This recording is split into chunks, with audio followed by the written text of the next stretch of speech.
Welcome to Mindfully Stoic, a channel dedicated to increasing mindfulness through the lens of the ancient philosophy of Stoicism. Before I begin, I want to let you know I have attached in the description below links to a Stoic art piece I created called Eudaimonia. I have one image for a phone wallpaper and one for a computer wallpaper.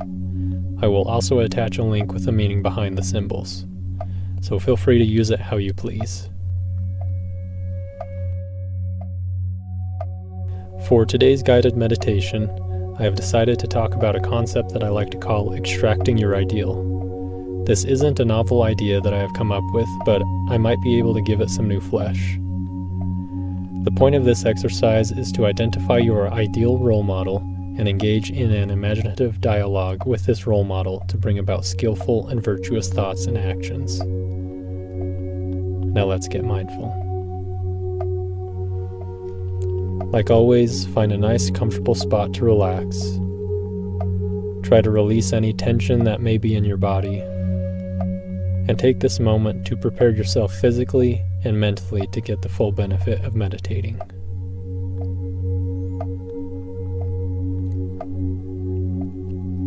Start to become more mindful of your breathing patterns. And if you would like to take some deep breaths at this time, you can.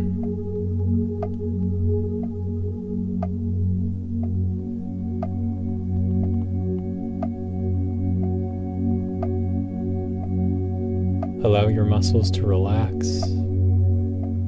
Relax the muscles in the face, back, arms, legs, and feet. And give yourself permission to go deeper and deeper into relaxation and peace of mind.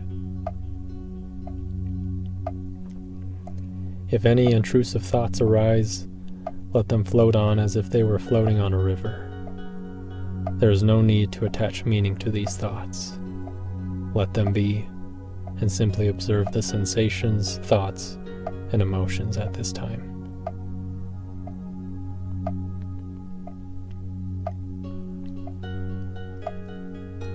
Now for our breathing exercise, we are going to breathe in for 2 seconds, hold the breath for 2 seconds, breathe out for 10 seconds, and hold for 2 seconds.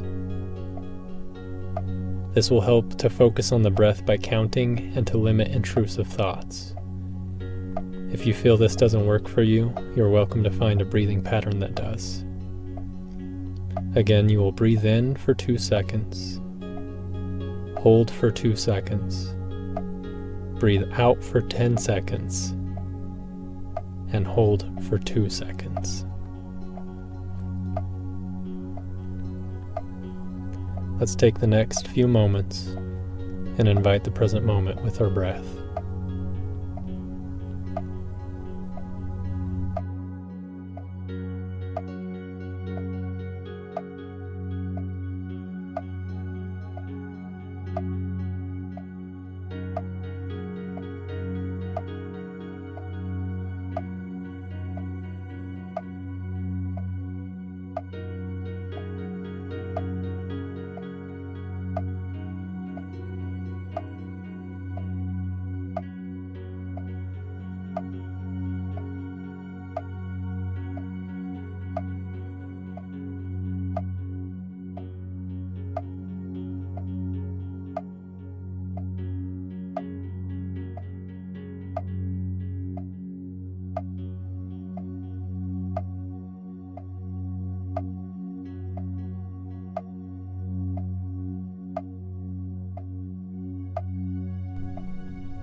Like I said before, extracting your ideal is not a new concept. I am pulling from other sources that inspired me and am putting a different spin on it. One of my influences came from Lev Vygotsky, who was a psychologist that developed a theory on social development. He came up with an idea called the zone of proximal development, which says that the range of skills that can be developed with adult guidance or peer collaboration exceeds what can be attained alone. In other words, we rely upon someone above our skill set to achieve something greater than we could do alone. This is how we learn to talk, to walk, to eat, and to engage in a variety of social behaviors. We perhaps could not have done it without a parental figure to show us the ropes. So with that idea in mind, I think it follows that if we would like to continuously improve our lives, we will need a proper model to follow, someone who has proved through their actions that they are worthy of aspiration.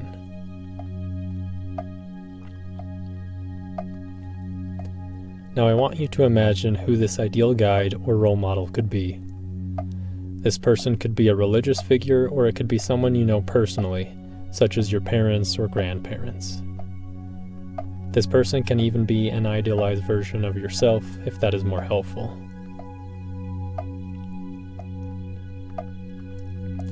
Seneca understood this concept as well.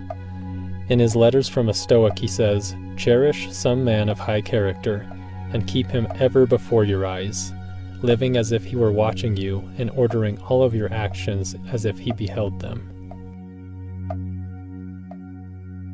We can get rid of most sins if we have a witness who stands near us when we are likely to go wrong. The soul should have someone whom it can respect, one by whose authority it may make even its inner shrine more hallowed. Happy is the man who can make others better, not merely when he is in their company, but even when he is in their thoughts. Choose a master whose life, conversation, and soul-expressing face have satisfied you. Picture him always to your pattern, for we must indeed have someone according to whom we may regulate our characters. You can never straighten that which is crooked unless you use a ruler. Now, once you have identified your personal guide or role model, you can use this person as a mental exercise. To paraphrase Viktor Frankl, he says there is space between stimulus and response, and in that response we have freedom to choose our course of action. So when you are going about your day, and you are presented with a moment to practice your virtue, take a deep breath and focus on your ideal and how they would act in your same situation, and then act accordingly.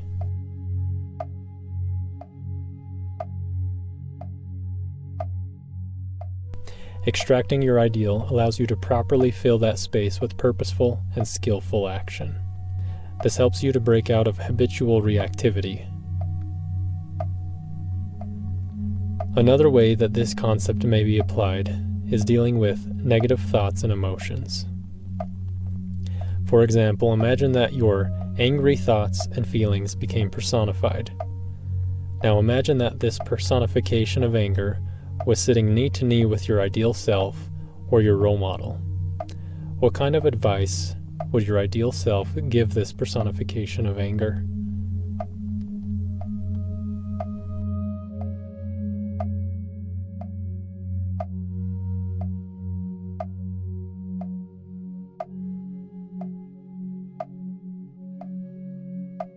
This mental exercise is to help you process these emotions, rather than tucking them away in your subconscious.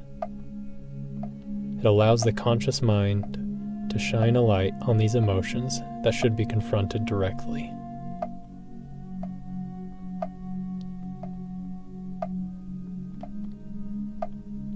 Remember your ideal and go forward with virtue. Remember your ideal and go forward with virtue.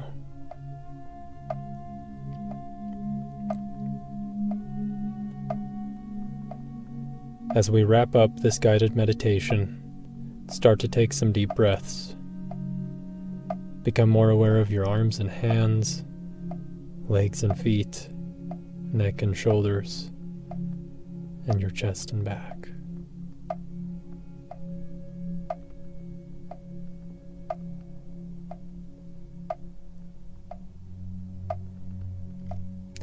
Thank you for listening to this guided meditation. I appreciate your efforts on becoming more mindful and more virtuous in a world that desperately needs it. Try to incorporate this idea of extracting your ideal and other ideas and concepts throughout your day to live a good life. Thanks again for listening to Mindfully Stoic.